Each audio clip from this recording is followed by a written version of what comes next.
It's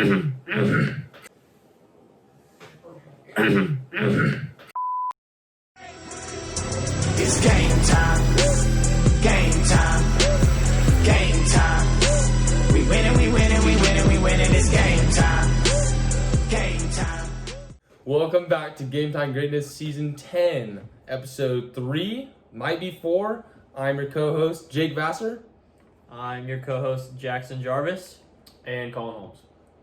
He's not even going to introduce himself as GG1 champion, so I'll go ahead and do it for him. Little known fact, this is Holmes' first time on the podcast. As a non-segmented conspiracy theorist guest, yes. This is true. Okay, so we're going to start off with a Week 3 recap. This past week was Rivalry Week, and so we'll start off with Holmes. First two matchups. All right, so I hate to have to bring this up. First game of the week we're going to talk about, me and Jake. Big Rivalry Week, 7-17D, bringing the house down. So obviously close going into Sunday night. Kamara carried it away for Jake with, how many points did he have? 44.7. 44.7, that's ridiculous. Kind of a bittersweet. My defense was my highest scoring player on my team. A little bit of contention about the defenses in the league currently. And I would also just like to take this moment to say, in memory of this loss, I will henceforth be calling Jake Rex from now on. So congratulations, Rex, for the big dub. That is huge. That made my day. And so moving on to the second game, CC and B, we're recording this, probably 30 minutes after this game was decided. CC squeaking out the win. Eckler, highest scoring player for CC, and then Josh Allen for B, once again, just MVP stats, MVP fantasy, MVP NFL. Great win. I do want to go chime in on the past. So in 2018 was my only loss to Holmes in Rivalry Week, and that's when Calvin Ridley put up 3 TDs. Ever since, I've owned Calvin Ridley for that very reason. So, traumatized. There you go. All right, Jarvis. All right, moving on to the next matchups. We had Matty Nice versus BTG, a.k.a. Bad Take Grant. I know you probably haven't figured out what that stands for until this podcast, but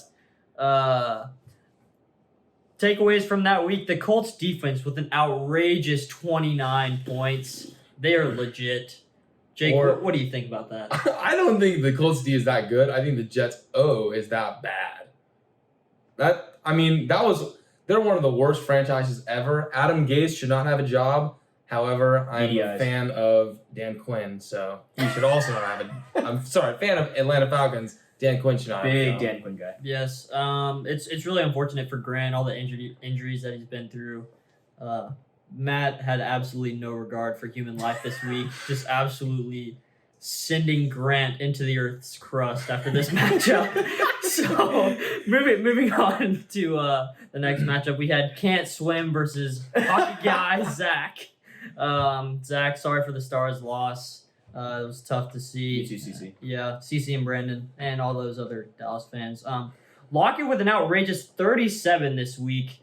Some would say he's not even the best wide receiver on that team, but he definitely proved to be after DK couldn't figure out how to run into the end zone with a ball in his hand without it getting punched out. We don't talk about it. That was an 8-point swing in mine and Holmes' game. Big deciding factor. Yeah. Huge. So also Dalvin Cook with a pretty good 25.9 on Zach's end. I think Holmes had something to say about Ethan's team this week. Yeah, can we just talk about Ethan's team? Is this a fluke? I don't know. I think Ethan's just skating by, and I think Ethan is going to come to a grinding halt. So enjoy it now, buddy. I'm not going to lie. I'm a little worried about Ethan's team, but I'm not. He's doing pretty good. I already took my L. Can't Swim's team. Okay, next two matchups. We have Jarvis and Uncle Mike. So this one was kind of nice to watch Mike lose by 70 points. I'm sorry, Mike. I really wanted you in this league. But low-key, I just wanted you in to watch you lose so many times over and over and over. You are 0-3, and I love every second of it. Mahomes threw up 48,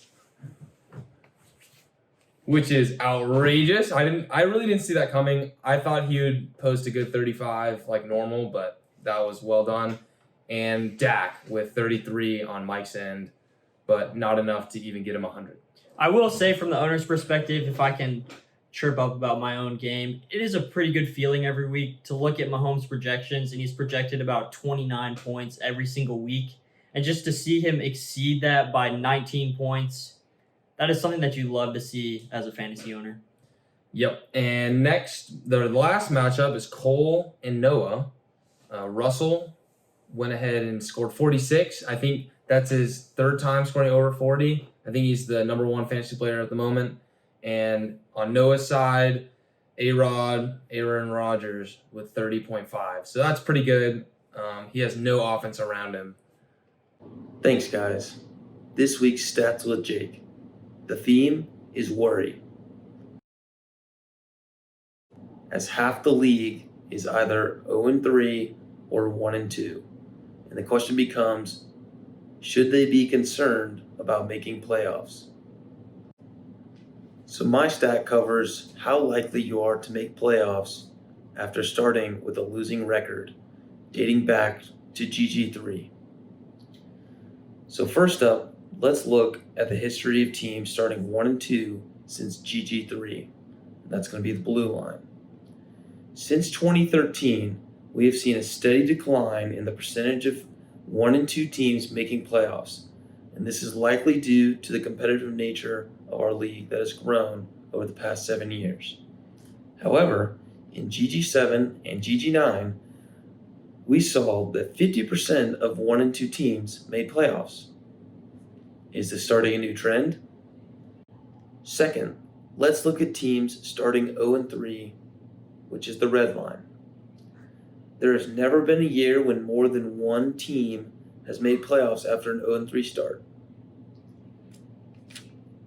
Interestingly, there's also not been any team to make playoffs after starting 0-3 since 2015. That may not seem that long ago, but that is when Obama was president. That was when white, gold, black, blue dress was a big debate. And that's also back when Can't Swim was making playoffs. So thanks for listening to Jake's Stats. Now let's turn it back over to the panel in the studio. All right, for our next segment, we have Week 4 matchups. The first matchup that we will be looking at is Cole versus Holmes. Obviously, I'm going to take myself here. I think my team will bounce back. I think I'll get more out of Zeke. Maybe I'll find a quarterback that'll give me some points. Defense will give me 30. And then maybe I could put someone from my bench, maybe an Ayuk on the flex. Just stay tuned. But yeah, I'm going to go with me. I'm also going to root for Holmes here. This is not on fantasy team basis, but this is based purely on record. CB has the same record as me. Holmes is at 1-2. So obviously I'm going to root for the underdog. Jake? I'm also going to take Holmes here. That's 3. I'm just looking at Cole's team right now.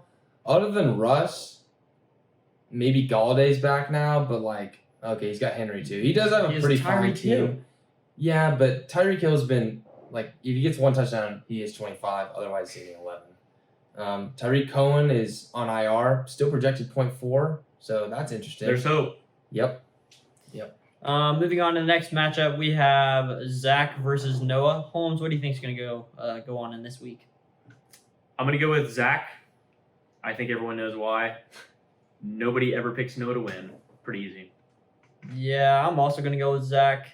I have no reasoning for that other than I just think that Zach is going to win.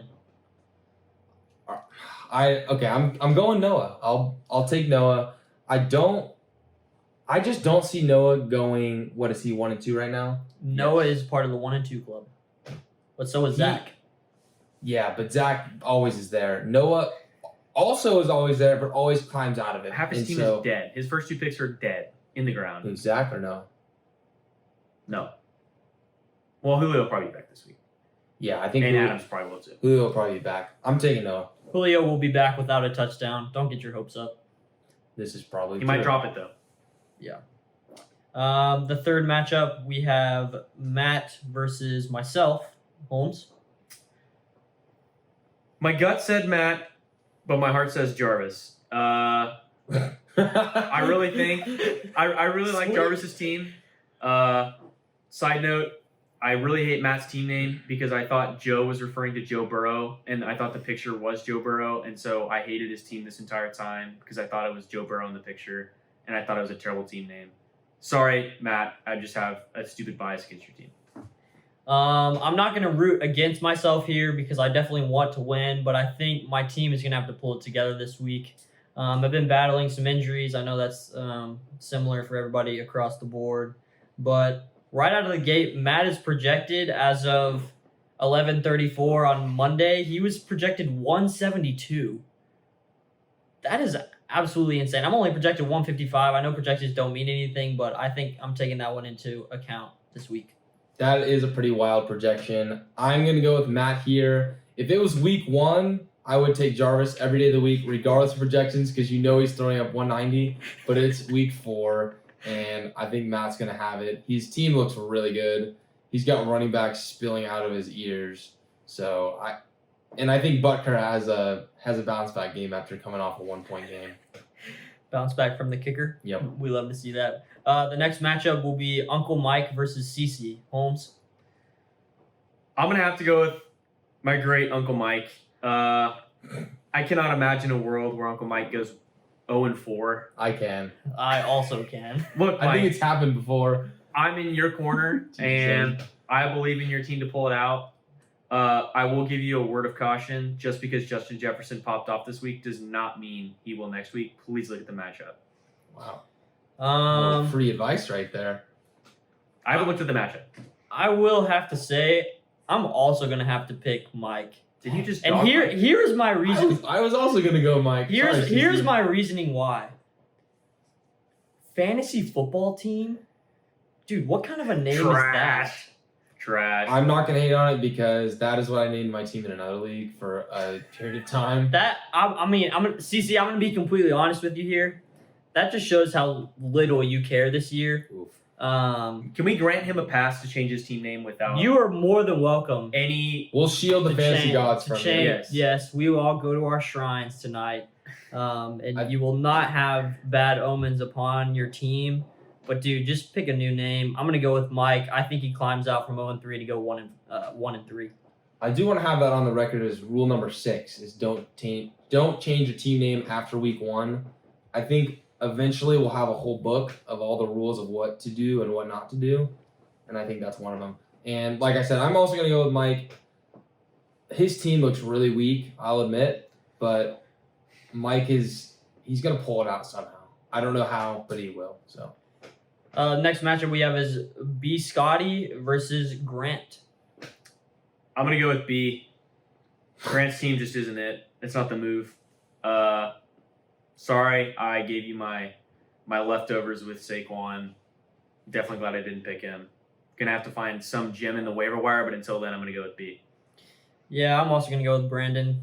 Grant's been bad a bit. He's been through a lot this season. I just can't see him beating Brandon this week. So, Brandon, no explanation needed. and the final matchup this week we have Rex versus Can't Swim.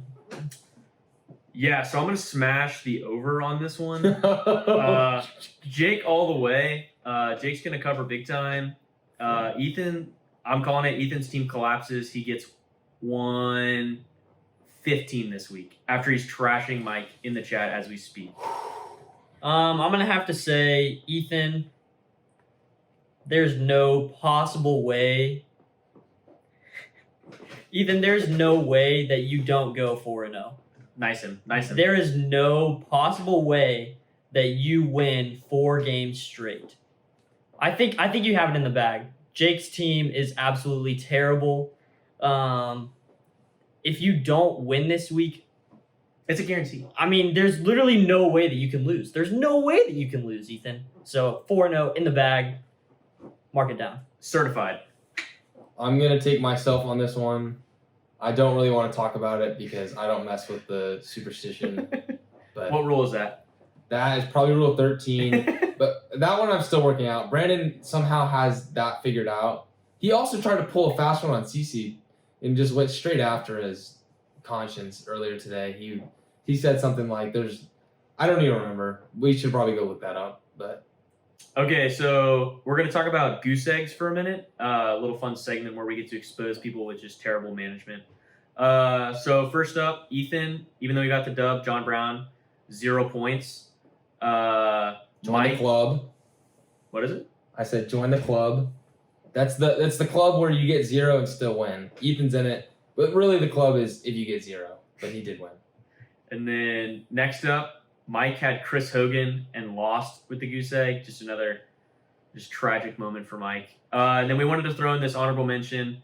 We were playing softball with Matt. We were joking with him that Butker was going to be on the goose egg club. Somehow squeaked out with 1 point. You're not getting away with it. That's still trash, and we're going to call you on it. Also, I'm going to give my own team a shout out here. Honorable mention, Anthony Miller.